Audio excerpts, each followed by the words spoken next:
நம்மளோட precious கிஃப்ட்ட daily யாராவது திருடிட்டு போனா, நம்ம சும்மா இருப்போம். அது திருப்பி தேடி கண்டுபிடிக்கிறதுக்கு எவ்ளோ எஃபோர்ட் வேணாலும் எடுப்போம்ல. பட் ஆனா நான் சொல்றேன், நம்ம யாருமே அந்த எஃபோர்ட் எடுக்கிறதே இல்ல. ஒவ்வொரு நாளும் நம்மளோட ப்ரீஷியஸ் கிஃப்ட்ட நம்ம தொலைச்சிட்டே தான் இருக்கோம். அப்படி என்ன ப்ரீஷியஸ் கிஃப்ட்? எத நம்ம தொலைச்சிட்டே இருக்கோம்னு சொல்லிட்டு தானே யோசிக்கிறீங்க? டைம். நம்மகிட்ட எவ்ளோ வெல்த் இருந்தாலும், அந்த வெல்த்த வச்சு வாங்க முடியாத ஒரே ஒரு ப்ரீஷியஸான ஒரு விஷயம் என்னன்னா, டைம் தான். ஸோ ஒரு நிமிஷம் நம்மளுக்கு வேணும் அப்படின்னாலும், கண்டிப்பா யார் எவ்ளோ முயற்சி பண்ணாலும் நம்மளுக்கு அந்த டைம வந்து குடுக்கவே முடியாது. நம்மளுக்கு என்ன பேஷன், நம்மளோட வொர்க்க நம்ம எதற்கு பிரையாரிட்டி குடுக்கணும். ஸோ அத வந்து திங்க் பண்ணி ப்ராப்பரா யுட்டிலைஸ் பண்ணி அந்த டைம நம்ம வந்து குடுக்கும்போது, கண்டிப்பா அந்த டைமுக்கும் நம்ம ஒரு வேல்யூ குடுக்குற மாரி இருக்கும். நம்மளோட லைஃப்பும் ஃபியூச்சர்ல ரொம்பவே நல்லா இருக்கும். 5 டெட்லி டைம் மேனேஜ்மென்ட் மிஸ்டேக் நம்ம என்னலாம் பண்ணிட்டு இருக்கோம்னு சொல்லிட்டு பார்க்கலாம். ஃபர்ஸ்ட், மார்னிங் எழுந்த உடனே ஏதாவது ஒரு விஷயம் நம்மளுக்கு பிடிக்காத மாரி நடக்கும். அதனால அந்த டோட்டல் டேவே நம்ம வந்து அன்ப்ரொடக்டிவா மாத்திருவோம். ஸோ மூட் அப்செட் ஆயிடுச்சு எனக்கு. அந்த ஹோல் டேவும் நான் மூட் அப்செட்டாவே தான் இருப்பேன் அப்படின்னு சொல்லிட்டு நம்ம மைண்ட வந்து நம்மளே ஃபிக்ஸ் பண்ணிடுவோம். Letting an unproductive morning turn into an unproductive day. ஏதாவது ஒரு சின்ன விஷயம் நம்மளுக்கு வந்து சொதப்பி இருக்கும் மார்னிங். அது அப்படியே கண்டினியூஸா ஈவினிங் வரைக்கும் அந்த நைட் வரைக்கும் ஃபுல் மூட் அப்செட்டாவே அந்த டேவை வந்து கொண்டு போயிடுவோம். அந்த ஒரு விஷயத்தினால அந்த டேவே வந்து ப்ரொடக்டிவா இல்லாமலே போயிடும். ஸோ எப்பவுமே வந்து ஏதாவது மார்னிங்கே நம்மளுக்கு பிடிக்காத மாதிரி ஏதாவது ஒரு விஷயம் இல்ல ஏதாவது ஒரு ஒர்க் சொதப்பிடுச்சு அப்படின்னா ஸோ நம்மளோட டேவை ஒரு நாளா வந்து சங்க் டவுன் பண்ணிக்கலாம். 11 வரைக்கும் ஒரு செஷன், அதுக்கப்புறமேட்டு லஞ்ச் வரைக்கும் ஒரு செஷன், அப்புறமேட்டு ஈவினிங் வரைக்கும் ஒரு செஷன், நைட் ஒரு செஷன் சொல்லிட்டு இதுல ஏதாவது ஒரு டைம்ல நீங்களே உங்களை அந்த மூட் ஆஃப்ல இருந்து வெளியில வர்றதுக்கு ட்ரை பண்ணிட்டு பேலன்ஸ் இருக்க அந்த ஹாஃப் டேவை வந்து நல்லா வந்து உங்களால ப்ரொடக்டிவா வந்து கொண்டு போக முடியும். ஸோ ஃபர்ஸ்ட் டெட்லி மிஸ்டேக் நம்ம பண்றது டைம் மேனேஜ்மெண்ட்ல இந்த ஒரு விஷயம். Second, not being clear on your priorities. இந்த டேல நான் என்ன பண்ண போறேன், என்னோட ஐடியா என்ன, நான் இந்த டே ஃபுல்லா என்ன ஒர்க் பண்ண போறேன், எதுக்காக இந்த டேவை நான் ஸ்பெண்ட் பண்ண போறேன்னு சொல்லிட்டு அந்த டேக்கான கிளியர் ஐடியா ஒரு டு டு லிஸ்ட் ஆச்சும் உங்ககிட்ட இருக்கணும். அதுக்கு இந்த மினிட்ல நான் இது பண்ண போறேன் அப்படின்னு சொல்லிட்டு போடணும்ன்ற அவசியம் கிடையாது. பட் ஆனா உங்ககிட்ட ஒரு கிளியர் ஐடியா இருக்கணும். அந்த ஐடியா இருக்கும் போது கண்டிப்பா நீங்க வந்து நான் இப்ப என்ன பண்ணணும் அப்படின்னு சொல்லிட்டு யோசிச்சு டிஸ்ட்ராக்ட் ஆக மாட்டீங்க. உங்களோட ஒர்க் என்னன்னு தெரிஞ்சிச்சுன்னா அந்த ஒர்க்கை வந்து நீங்க சங்க் டவுன் பண்ணி ப்ராப்பரா அதுல நீங்க வந்து ஃபோக்கஸ் பண்ண ஆரம்பிச்சிருவீங்க. ஸோ இதுக்காக தான் கிளியரா உங்களோட ப்ரையாரிட்டி என்ன, அந்த ஒர்க்லயுமே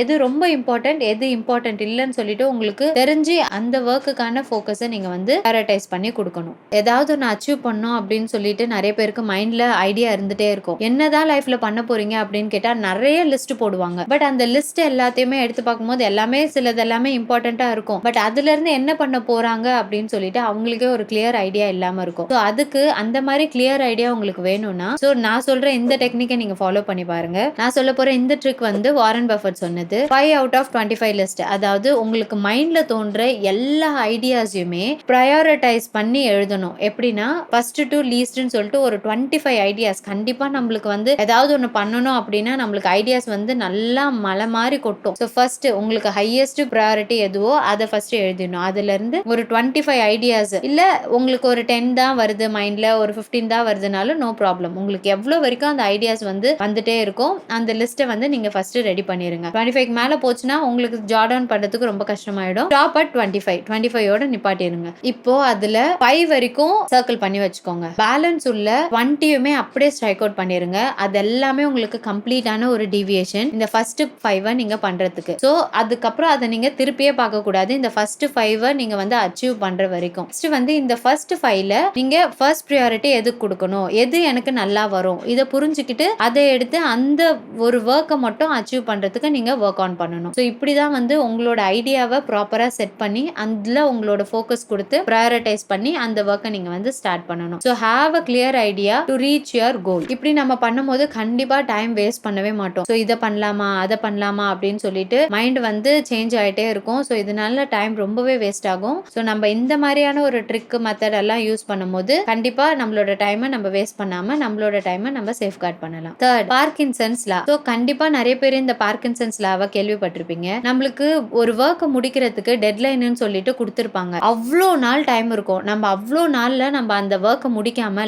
லாஸ்ட் ஒரு ஹாஃப் அன் ஹவர்ல அந்த ஒர்க்கை போய் ஃபாஸ்டா முடிப்போம். ஸோ இதுல இருந்து நம்மளுக்கு என்ன தெரிய வருதுன்னா நம்மளால அந்த ஒர்க்கை வந்து சீக்கிரமா முடிக்க முடியுது. பட் ஆனா why we are extending அந்த ஒர்க்கை முடிக்கிறதுக்கு ரொம்ப டைம் எடுத்து கடைசி நிமிஷத்துல ஹரிபரியா எப்படியோ முடிச்சிடுறோம். அதுக்கு கொடுத்த அந்த நிறைய டைம் வந்து கம்ப்ளீட்டா வேஸ்டால போகுது. எதுக்காக இந்த பார்க்கின்சன்ஸ் லா வந்து ரொம்பவே இம்பார்ட்டண்டா இருக்குன்னா கம்மி டைம் இருந்தா நம்மளால வந்து ஃபோக்கஸ்டா அந்த ஒர்க்கை வந்து முடிக்க முடியும். ஸோ ஃபார் எக்ஸாம்பிள் இதே நம்ம வந்து ஒரு வெக்கேஷனுக்கு பேக் எல்லாம் பேக் பண்றோம்னு வச்சுக்கோங்களேன்.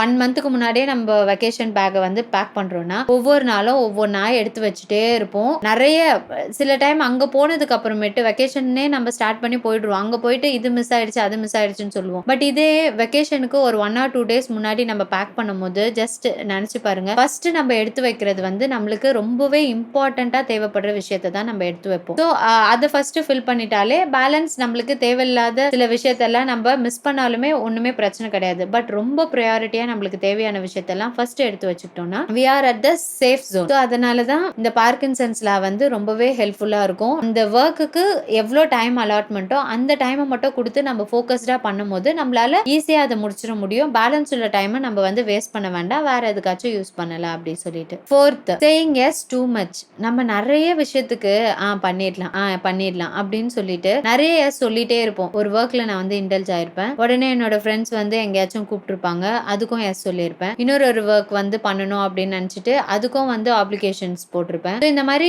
நிறைய ஒர்க்குக்கு வந்து எஸ் சொல்லிட்டே இருக்கும் போது எதுலயுமே ப்ராப்பரா ஒன்னையுமே ப்ராப்பரா முடிச்சிருக்க மாட்டோம். நம்மளோட டைம் வந்து எஸ் நம்ம நிறைய சொல்றதுனால மத்தவங்க ஈஸியா நம்மளோட டைமை வந்து கண்ட்ரோல் பண்றாங்க. தேவையான இடத்துல நோ சொல்லிட்டு நம்மளோட டைமை நம்ம கண்ட்ரோல் பண்ணணும். எது நம்மளுக்கு ப்ரையாரிட்டின்னு சொல்லிட்டு அதுக்கான ஒர்க்கை மட்டும் ஃபர்ஸ்ட் செட் பண்ணிட்டு அதை முடிச்சுட்டு அதுக்கப்புறமேட்டு தான் இன்னொரு விஷயத்துக்கே நம்ம மூவ் பண்ணணும். எமர்ஜென்சிஸ் ஃபைன், எமர்ஜென்சிஸ் டைம்ல கண்டிப்பா நம்ம வந்து அந்த எமர்ஜென்சிக்கு தான் வந்து கம்ப்ளீட் ஃபோக்கஸ் கொடுக்கணும். அதை தாண்டி நார்மலா நம்மளோட டைமை நிறைய பேர் வந்து கண்ட்ரோல் எடுத்துக்கிறாங்க அப்படின்னு தெரிஞ்சா நம்ம வந்து ரொம்ப போல்டா நோ சொல்ல கத்துக்கணும். ஸோ நம்மளுக்கு என்ன ப்ரையாரிட்டியோ அந்த ஒர்க்குக்கு மட்டும் எஸ் சொல்லி அதை ஃபர்ஸ்ட் முடிக்கணும். ஃபிஃப்த், ரொம்ப ரொம்ப இம்பார்ட்டன்டான விஷயம். ஸோ நம்ம இந்த 4 விஷயத்துலயுமே நம்ம டைமை வந்து வேஸ்ட் பண்ணாம இந்த மிஸ்டேக் எல்லாத்தையுமே நம்ம தவிர்க்கணும்னா நம்ம என்ன பண்ணலாம்னா 90-90-1 ரூல், இந்த ரூலை வந்து ட்ரை பண்ணி பாருங்க. கோல் என்னன்னு சொல்லிட்டு ஃபர்ஸ்ட் செட் பண்ணிட்டு 90 டேஸ் ஃபர்ஸ்ட் 90 மினிட்ஸ் உங்களோட டேல